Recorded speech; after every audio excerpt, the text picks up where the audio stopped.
और यही किस्म के मसाइल लोगों के साथ ज्यादा हैं। तीसरा हल हमारे हाथ में होता है और ये किस्म के मसाइल ज्यादा हैं। अब उसके हल का तरीका क्या है? नंबर एक, जो मसाइल आ जाएं, जैसे कि रोजी का मसला, मैं मालदार नहीं बन पा रहा हूं, इसका हल मेरे हाथ में, मेहनत ज्यादा करूं, कोशिश ज्यादा करूं।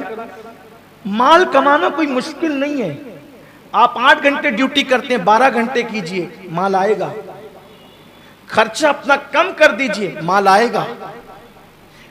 यही मालेगांव में मैंने अपने बचपन से लेकर अब तक की जिंदगी में, इस वक्त मेरी उम्र 37 साल की शुरुआत रनिंग है। अब मई आएगा इंशाल्लाह तो 37 साल मेरी जिंदगी के पूरे हो जाएंगे। लेकिन मैंने अपनी बचपने की जिंदगी से लेकर अब तक देखा कि दूसरे इलाकों से लोग सिर्फ एक बदन का कपड़ा पहनकर आए थे और अब मैं उनको देखता हूं तो उनकी कई साइजिंग, कई कारखाने हैं। क्योंकि मैंने उनको देखा अपने बचपन में, उनको जानता भी हूं, उस दिन से जानता हूं जिस दिन से वो आए थे। वो बिस्सी में खाते थे और वो मालेगांव की प्रॉपर आवाम से ज्यादा डबल ड्यूटियां करते थे, मेहनत करते थे। बल्कि आज हम देख रहे हैं कि जिसके कारखाने में वो काम करते थे, उनकी औलादें अब उनके कारखाने में काम कर रही है, उनकी साइजिंगों में काम कर रही है। मेहनत उस मंजिल पर पहुंचाती है, मेहनत उस मकाम पर पहुंचाती है। तो ये अगर आपके साथ मामला है कि आपकी रोजी में तंगी है, आपकी रोजी का कोई मसला, आप मालदार बनना चाहते हैं, कोशिश ज्यादा कीजिए, मेहनत ज्यादा कीजिए, काविशें अपनी ज्यादा कीजिए, इंशाअल्लाह बरकत होगी। और एक बात हमेशा याद रखना, फरमाया गया मन जद्दा वजदा, जिसने कोशिश की उसने पा लिया। कोशिश से कभी पीछे मत हटो, मेहनत से कभी पीछे मत हटो। मालदार बनने की कोशिश करो, मेहनत करो, इंशाअल्लाह मालदारी मिलेगी, दौलत मिलेगी, कोई मुश्किल नहीं है, ये मसला हल होने वाला है। इसी तरीके से मेरे पास एजुकेशन नहीं है, मैं अच्छा एजुकेशन हासिल करना चाहता हूं, उस पर मेहनत करें। आप मेहनत करने वालों का अजर अल्लाह कभी जाया नहीं फरमाता। इसी तरीके से कुछ ऐसे मसाइल हैं जिसको अल्लाह ताला ने आपके हाथ में रखा है, तरक्की चाहते हैं आप, समाज में इज्जत के हवाले से लोगों की खिदमत करें, मेहनत करें, काविशें करें, अपना अखलाक अच्छा बनाएं, अपना किरदार अच्छा बनाएं, आपको समाज में इज्जत भी मिलेगी, वकार भी मिलेगा। ये ऐसे मसाइल हैं, इसका हल मौजूद है। कर्ज की अदायगी का मामला है, मेहनत कीजिए, अदा होंगे। लेकिन इन मसाइल के साथ कुछ ऐसी चीजें भी हैं कि जब आदमी को मसाइल दरपेश होते हैं, आदमी को मसाइल दरपेश होते हैं तो आदमी का डिप्रेशन और मायूसी और नाउम्मीदी बढ़ती है। इसका हल क्या है? इसका हल यह है, अच्छे दोस्त बनाएं, अच्छे दोस्त बनाएं और अपने मसाइल उनके साथ शेयर करने की आदत डालें।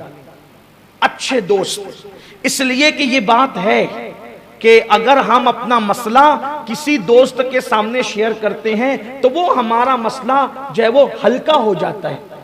किसी के कंधे पर अगर आप अपना सर रख करके रो लेते हैं तो वो चंद आंसू आपके दिल के बोझ को हल्का कर देते हैं।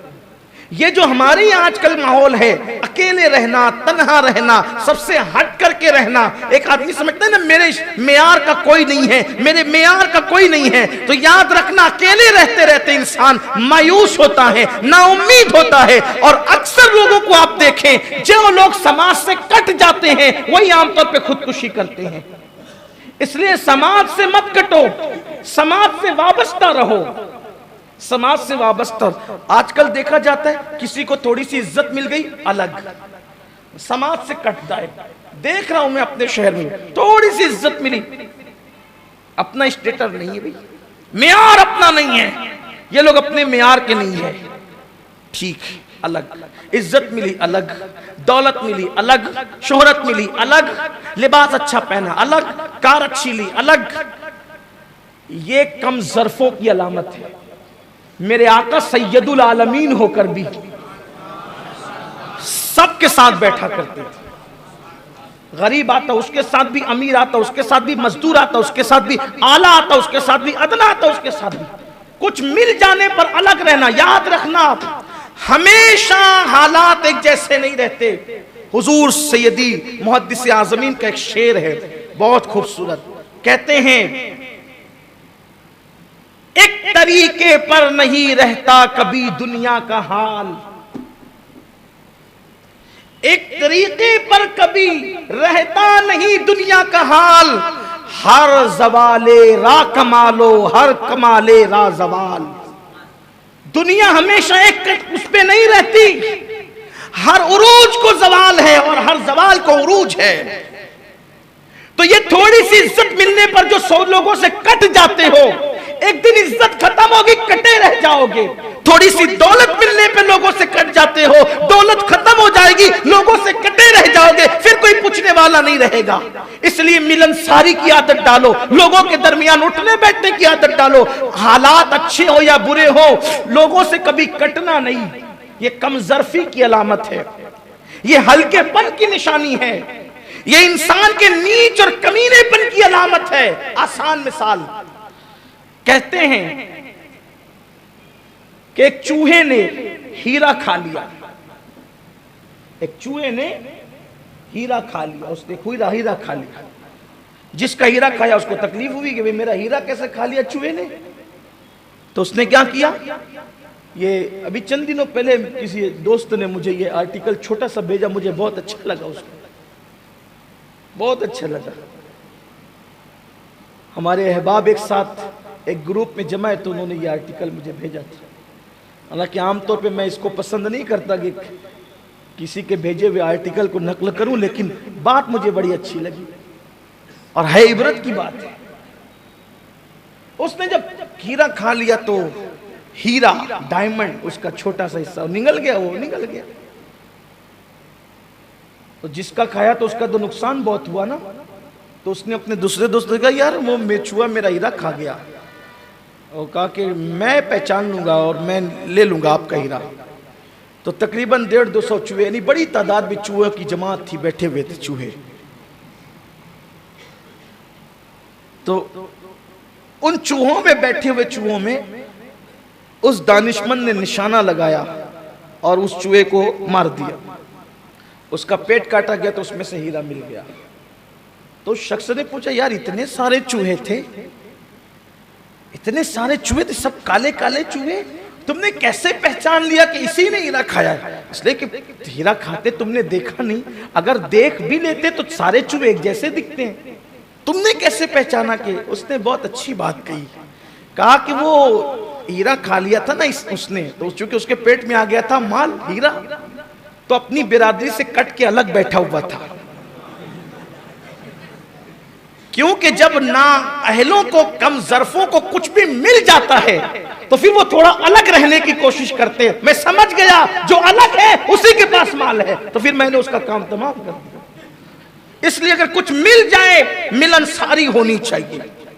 एक तरीके पर कभी दुनिया का हाल नहीं रहता, हर उरूज को जवाल है और हर जवाल को उरूज है। इसलिए याद रखना, कभी भी अलग थलग नहीं रहना। अच्छे दोस्त तो बनाए, लेकिन एक बात कहता हूं, दोस्त तो बनाए, मफाद परस्त नहीं। एक होता है दोस्त और एक होता है मफाद परस्त। कुछ लोग चाय की वजह से दोस्त बनते हैं, जब तक चाय पिलाओगे दोस्त रहेंगे, चाय नहीं पिलाई दोस्ती खत्म। कुछ लोग पार्टी खाने की वजह से दोस्त बनते, जब तक खिलाओगे तब तक दोस्ती रहेगी खत्म। हमारे यहाँ कैसी दोस्ती इस्लाम में, हमारे यहाँ कहा मन अहब्ब लिल्लाह व अबग़दा लिल्लाह व आता लिल्लाह व मना लिल्लाह फ़क़द इस्तकमल ईमान। जिसने मोहब्बत अल्लाह के लिए किया, जिसने दुश्मनी अल्लाह के लिए की, ऐसे दोस्त ढूंढे जो लिवजहिल्लाह दोस्ती करें। और जो ऐसी दोस्ती करते हैं, मेरे आका ने फरमाया क़यामत के दिन अल्लाह उनको नूर के मिंबरों पे बिठाएगा। दोस्त बनाए ऐसे जो वाकई आपका, जो आपका गमगुसार हो। आज सच्चे दोस्त की पहचान क्या है? सच्चे दोस्त की पहचान यह है कि वो मुसीबत में कभी आपका साथ ना छोड़े। सच्चा दोस्त, एक पहचान मुसीबत में आपके साथ ना छोड़े। दूसरी पहचान, जब तुम अल्लाह को भूल जाओ और गुनाह करो तो वो तुम्हें अल्लाह की याद दिला दे। सच्चे दोस्त की पहचान ये। आजकल तो हम बातें करने वाले ढूंढते हैं, नहीं, सब दोस्त नहीं हो सकते। प्यार सबसे करो, लेकिन दोस्ती चंद एक से करो। और जिससे करो फिर निभा।